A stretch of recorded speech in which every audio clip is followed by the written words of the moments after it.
dada essa oportunidade de lançar esse livro aqui, uma casa em que eu também me formei, que eu fiz doutorado recentemente, e tantos colegas, para não correr o risco de esquecer alguém, não vou citar. Esse livro ele nasce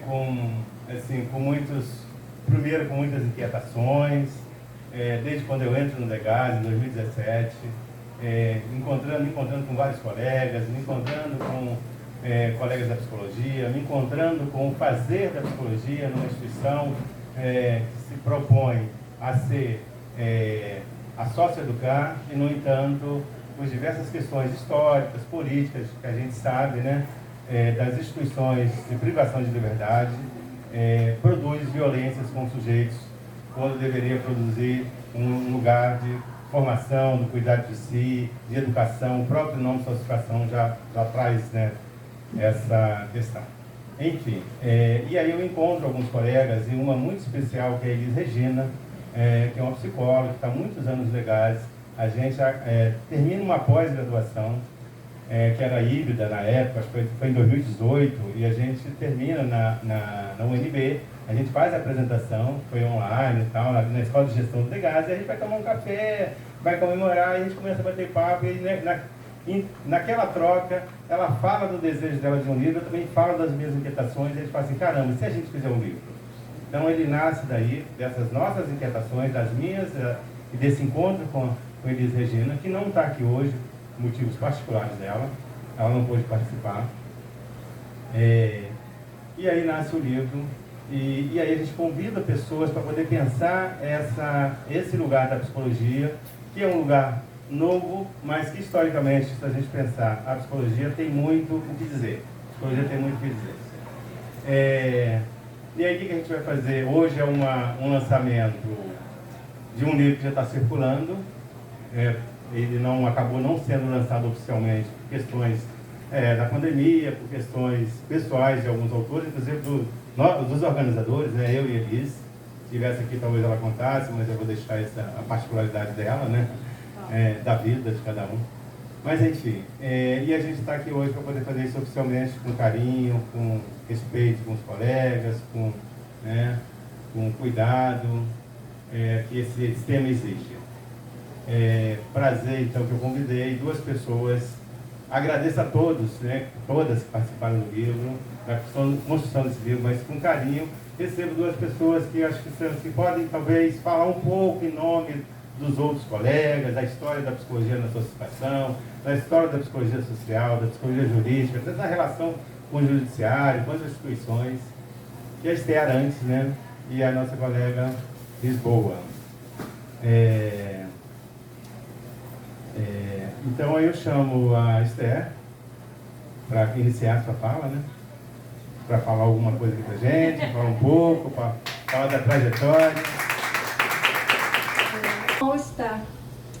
Porque você é psicólogo, digamos, vai trabalhar nessa instituição, você tem uma ética, você tem inclusive um código de ética, você tem todo um respaldo, né? Felizmente, do Conselho de Psicologia, Federal de Psicologia, que os últimos 10, 20 anos tem sido bastante progressista em relação, se a gente comparar o que foi a história da psicologia do Brasil. Então, a gente tem um conselho que dá todo o respaldo e discute as pautas importantes, né? E nos dá todo o apoio. E aí você chega ali num DEGAS da vida e entra numa contradição muito grande. Por quê? Porque também, por mais que você possa fazer um trabalho do ponto de vista assim, pessoal ou mesmo profissional restrito, ético, comprometido, atencioso, tentando escutar e ver, mas você tem diversas impossibilidades, né? Tanto da questão da equiparação cada vez maior, a procura de alguns funcionários e mesmo de alguns outros que procuram cada vez mais identificar a socioeducação com a prisão, né? Tanto que há toda uma demanda para que os funcionários possam usar arma, não é isso? Usar arma e tal. Toda uma arquitetura de vigilância, né, prisional, fechada. E aí é muito curioso, e esse mal-estar não termina nunca, sabe? Desde o começo, esse mal-estar está colocado. E a gente faz novas pesquisas, discute o mal-estar, pode até ter um viés diferente, mudar uma coisinha aqui e ali, mas ele permanece. Porque eu acho que é uma contradição, que a gente, sabe, eu não sei como que a gente vai enfrentar, né? Porque tem limitações históricas, estruturais e tal, mas é uma posição muito complexa isso, né? É possível realmente fazer um bom trabalho numa instituição prisional? Então, eu não sei se vocês conhecem uma tese de um rapaz que é professor, acho que é do Rio Grande do Sul, da Universidade Federal do Rio Grande do Sul, que chama Edio Ranieri. Vocês conhecem a tese dele? A invenção das medidas socioeducativas. Eu acho que merece. É muito interessante, porque a gente, em geral, porque que foi a nossa questão, né? Digamos assim, a gente vem de uma história de colonização muito dura, né? De muita violência, né? O racismo, a violência contra as pessoas negras, pobres e tal. E isso aí não resolveu em nada, ou pelo menos não substancialmente, com a República. Né? A República, imediatamente após a abolição da escravidão, ela não propiciou igualdade. Ao contrário, né?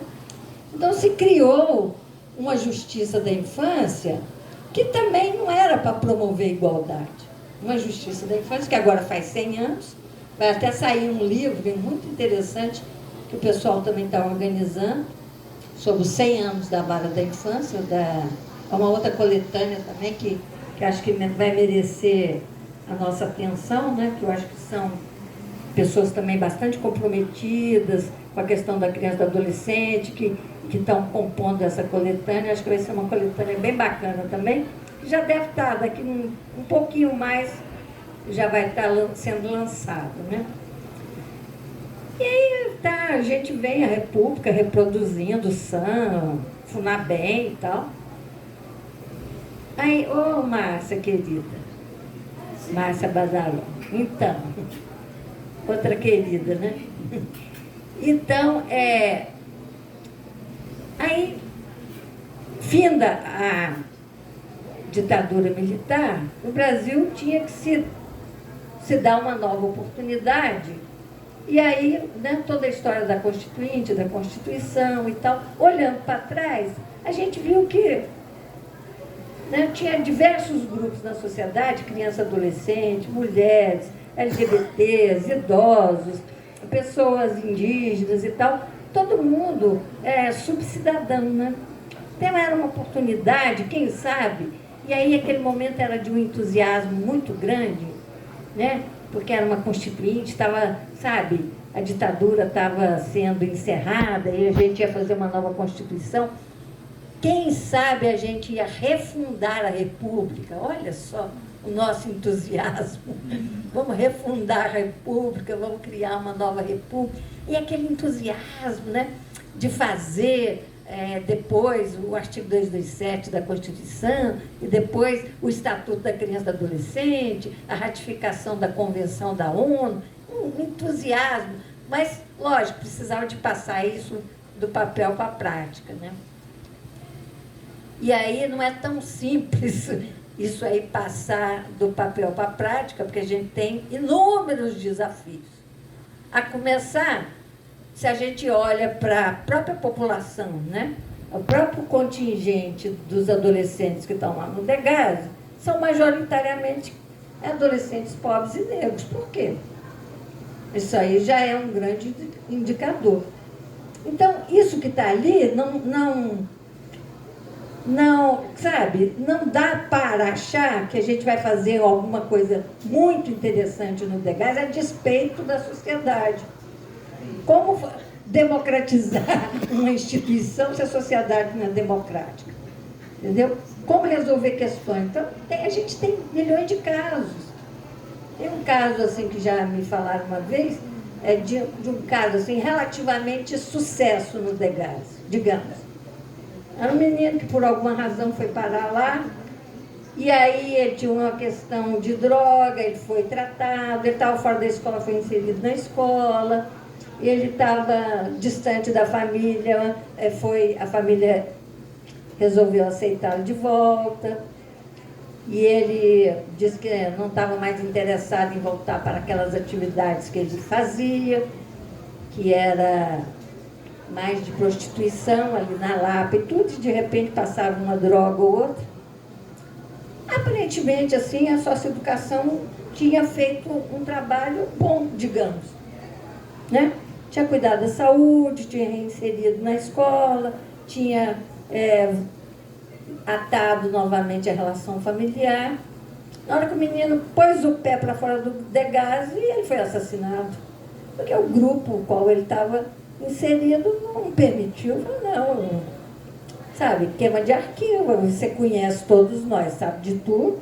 Você agora resolveu mudar de lado ou mudar de vida.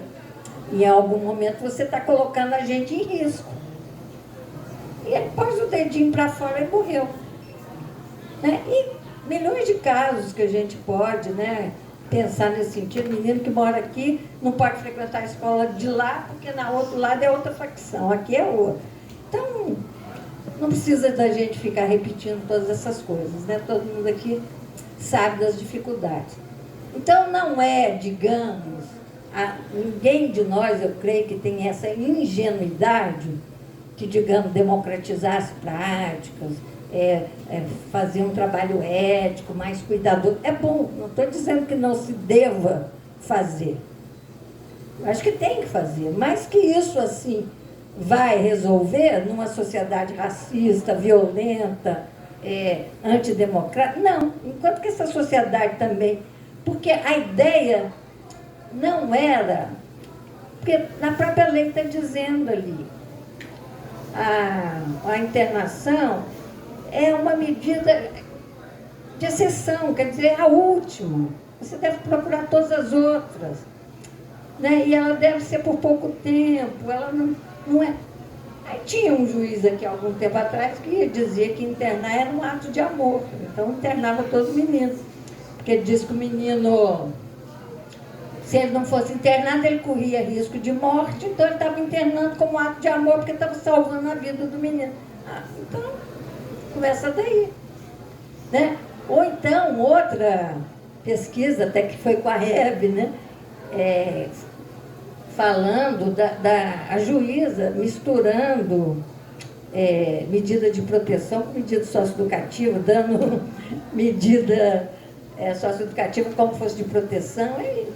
Então, não é tão simples. Então, eu acho que essa contradição, ela não tem como, não, acho que...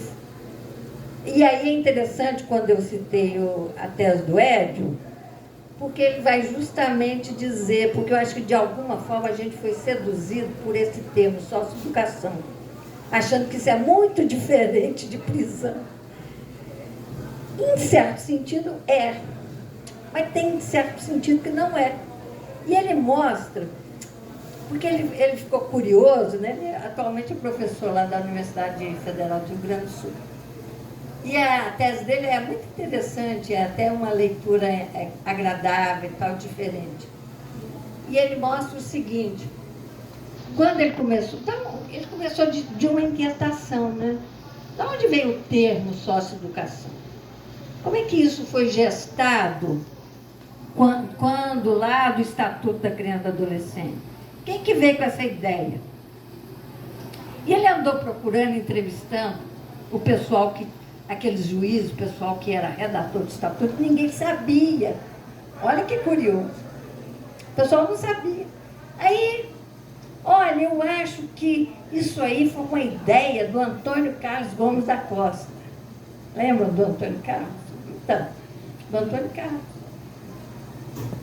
E aí, o pessoal falou, acho que foi o Antônio Carlos que apareceu com esse negócio de socioeducação, que ele tinha lido uns textos do Macarenco que falava socioeducação, mas num sentido outro do socialismo, de não sei das quantas. E ele, então, adicionou isso, medida socioeducativa. Mas aí não é no mesmo sentido que o Macarenco e nem o Paulo Freire está pensando que é a socioeducação. A medida. Então ele vai analisando e vendo, e cavucando, e pegando assim, falas do Antônio Carlos e coisas da época, e vai remontando. Daí a importância da pesquisa. A gente estava conversando, né? Para que serve a universidade, ou para que serve publicar, ou fazer pesquisa. Não é só para engordar currículo Lattes, não. Esse negócio de produtivismo, né? Tem que ficar produzindo, feito maluco. Não é isso, não. É porque é importante. Eu nunca tinha lido nada nesse sentido. E aí lá vem o Edio, a partir de uma questão que emerge na prática dele por uma questão lá das práticas que ele vem desenvolvendo. E ele fala, mas aonde que está escrito? Quem pensou isso? Da onde que vem esse negócio? Aí foi pesquisar e deu lá no Antônio Carlos, que foi o inventor, pelo menos, dessa palavra, medida socioeducativa. E seduziu os outros pessoal e tal. E assim, mas o Ed vai mostrando como isso modifica, mas não totalmente, né? É um avanço, mas retém coisa do código de menores, da prisão e tal. Porque, na realidade, não, né, essa forma de punir, internando, prendendo e tal, tanto que a gente vê, por exemplo, isso que devia ser uma medida excepcional, ela está em crescimento, né? Nunca para de crescer, a quantidade o número, o percentual de meninos, só cresce. Né? Não só o percentual cresce, como também como a repetição, né? Como chama isso? Reincidência. Reincidência. E são o quê? Meninos pobres e negros. Em geral, você não vai achar um menino branco. Se achar, é uma raridade. Branco de classe média alta é raridade, né? Que aí entra todos os advogados, entra tudo, e o menino nem vai para lá. Então, eu acho que isso é que é a questão. Eu acho que a gente não pode... Esse mal-estar é um analisador. É um analisador do que lugar é esse? Que lugar é esse? Eu acho que é uma questão que ela não está resolvida, ela não se resolve, ela é uma questão que eu acho que ela tem que estar em constante... A gente tem que perguntar sempre por ela, sabe? Não, que lugar é esse? Que demanda que é feita ao psicólogo? O que é possível fazer? E também, por mais que a gente tente e seja um psicólogo, digamos, ético, com uma escuta atenta para o menino, tentando fazer o melhor que a gente pode, esse melhor realmente tem um limite. Porque esse menino não está fora da sociedade, o sistema socioeducativo não está fora do sistema punitivo geral. Então, tem certos nós aí que são da sociedade que impedem que a gente avance, a não ser que isso fosse realmente uma quebra de paradigma, mas que eu acho que neste momento, pelo menos hoje, não está colocado como possível. Eu vou ficar por aqui e depois a gente continua conversando, porque eu acho que tem outras pessoas para falar também. Obrigada, pessoal. Obrigado. Por conta da minha trajetória, eu vou falar um pouquinho disso, mas também por poder estar aqui nessa mesa dividindo, né, esse momento com uma das grandes referências da psicologia e Principalmente uma psicologia que se afirma como uma psicologia crítica, que se afirma como uma psicologia que precisa se posicionar politicamente, né? E aí, assim, falando um pouquinho dessa relação da psicologia na socioeducação, vou falar um pouquinho a partir do meu lugar. E o meu lugar, onde eu chego a pensar a psicologia na socioeducação, é um duplo lugar. Porque eu sou psicóloga do Degaze, né? E a socioeducação ela é muito mais ampla do que o Degaze. A socioeducação está também na assistência, na assistência social, está na educação, está em diversos eixos, mas é de lá, né, que eu estou desde 2013, são 11 anos atuando dentro desse sistema. E o mal-estar, ele me acompanha também. Mas esse outro lugar, justamente por conta desse mal-estar e por conta de muitas inquietações, eu vim construindo a minha trajetória como pesquisadora, né? Eu segui aí fazendo mestrado, fazendo doutorado, concluí doutorado agora, né, em março desse ano. Então foram 8 anos aí de pesquisa no campo, me aprofundando, né, nessa complexidade que é a socioeducação, que é a psicologia no campo das políticas públicas, no campo da juventude, né, no campo das questões raciais, entendendo a urgência e a necessidade da gente se debruçar sobre tudo isso. E eu entendo um pouco que a minha busca por me tornar pesquisadora especificamente sobre esse tema é de alguma forma uma forma de coletivizar um pouco, tanto para um lado quanto para o outro.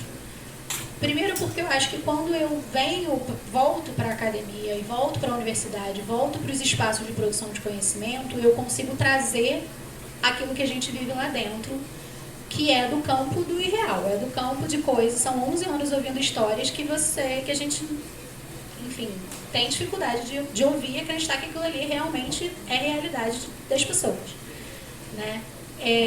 E a gente precisa muito que o mundo, eu costumo dizer que a gente compartilha, visibiliza o que está ali dentro e a gente grita para o mundo que aquilo ali está acontecendo, né? E ao mesmo tempo, o fato de eu estar aqui pensando, de eu estar aqui conversando, de eu estar aqui trocando, me aproximando da graduação, da universidade, das coisas que estão sendo discutidas, é uma forma de eu continuar pensando o meu fazer. Então, quando eu volto para o Degaze para atender os jovens que estão lá dentro, eu não volto sozinha, eu volto com todo mundo que me ajuda a pensar o que é esse fazer, porque é uma responsabilidade muito grande, é uma complexidade muito grande. Então, eu costumo dizer que esse duplo lugar ele é a minha forma de coletivizar isso tudo, assim.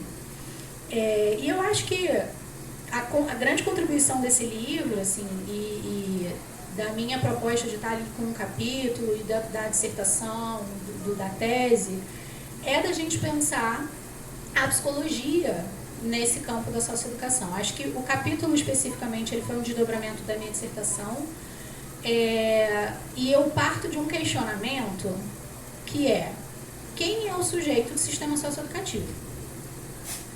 Assim, quando a gente senta lá, vai fazer o atendimento e a gente tem um jovem na nossa frente, quem é esse sujeito? E aí essa pergunta nos leva, né, a dois caminhos.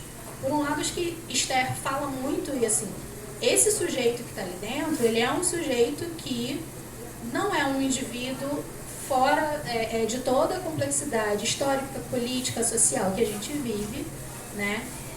Ele é um sujeito que representa um projeto político que a gente tem, que não quer esse jovem vivo, não quer esse jovem fora a socioeducação. Ela existe porque a gente vive numa sociedade que não quer aquele jovem que está lá dentro vivo, né? Se a gente tivesse uma sociedade que construísse outros lugares, outras formas de lugares para esses jovens, a gente não precisaria sequer de uma política socioeducativa, né? Então, acho que esse é um ponto. Entender que esse sujeito da socioeducação, ele não é qualquer sujeito, ele é o jovem negro, ele é o jovem pobre, morador de periferia, morador de territórios específicos. E a gente vive numa sociedade que, historicamente, escolhe um lugar para esse jovem. Então, esse é o primeiro ponto. Não dá para a gente pensar a atuação dentro desse sistema sem olhar para esse projeto político, que é um projeto político que escolhe quem vive e quem morre. Né? E ao mesmo tempo, quando a gente pensa quem é o sujeito da socioeducação, quem é o sujeito que senta lá na minha frente nos meus atendimentos, eu vou pensar fundamentalmente na psicologia. Quem é o sujeito que a psicologia atende, quem é o sujeito que a psicologia define como conceito. Né? Quando eu entrei no DEGAS, eu entrei em 2013. Eu estava recém-formada. Eu me formei na FRJ e eu sei da formação crítica que eu tive. Eu tive uma formação dentro do campo da psicologia extremamente crítica. A gente tinha discussões sobre criminalização da pobreza, do posicionamento político da psicologia. Não tinha ainda, né, me formei em 2005, uma discussão sobre a questão racial aprofundada. Hoje a gente já tem isso ganhando muito mais corpo, mas ainda, por mais crítica que eu tenha tido a minha formação, quando eu chego ali dentro, eu me deparo com uma série de formas de se relacionar subjetivamente, né? Falando da noção do sujeito, com o corpo, com o cabelo, com a vida, com a morte, com o futuro, né? Com as leis, que não cabiam na concepção do sujeito que eu tinha sido formada. Não cabiam, porque são composições muito específicas, né? A gente, de um modo geral, tem um exemplo básico. A gente tem a discussão básica aí sobre a adolescência. Campo da psicologia, uma das primeiras coisas que a gente fala, adolescência é a etapa de preparação para o futuro. Cara, tu vai fazer uma pergunta para o jovem, né, que está ali dentro, cumprindo medida. De um modo geral não, mas muitas vezes você vai perguntar sobre o futuro para esse jovem não tem relação com o futuro, não tem sequer expectativa de vida. Um dos jovens que eu entrevistei na pesquisa, ele que foi até o título da minha tese, ele vira para mim e fala: se eu viver até os 30 é lucro, não é prejuízo. Então é um jovem que não se imagina, não se relaciona com a vida, pensando no futuro, porque a morte é uma relação concreta que muda toda essa configuração. E isso não está sendo discutido no campo da subjetividade, no campo da psicologia. Né? Então, quando a gente chega, e aí assim, a importância desse livro está muito dentro desse lugar da gente construir referências, afirmar referências para esse fazer da psicologia junto a esse sujeito que não cabe historicamente, hegemonicamente, como o sujeito da psicologia. Primeiro, é muito invisibilizado essas formas de se relacionar, né, com a vida, com a morte, com a lei. Essa subjetividade que a gente ouve ali, que a gente se depara, ela não ganha espaço no campo teórico da psicologia. Quando ganha no lugar do desvio, ganha no lugar da anormalidade, da loucura, do conserto, daquilo que a gente precisa, né, do perigoso, do criminoso. Então ganha um lugar como aquilo que é o negativo, a subjetividade que precisa ser consertada, né? Aquele sujeito que não é o padrão de normalidade. A gente tem um padrão de normalidade no campo da ciência psicológica, que é o sujeito, o homem branco negro, o homem branco europeu, né? Então não cabe essa subjetividade que a gente vai ali realmente fazer os atendimentos. Então, quando eu coloco essa questão, quem é o sujeito da socioeducação, acho que é uma questão que foi o meu mal-estar ao longo dos 11 anos de DEGASE, porque eu tive que realmente aprender muita coisa no campo da escuta, no campo, e aí volto para a pesquisa para me aprofundar, para também provocar a psicologia, que a psicologia precisa se reconstruir, precisa realmente criar outras referências. Então, ter um livro hoje que fala, né, dessa introdução à psicologia na socioeducação é fundamental para a gente pensar essa construção de referências que a gente ainda tem muita invisibilidade no campo da psicologia. Então, acho que é um pouquinho por aí, assim, depois a gente deixa para trocar mais.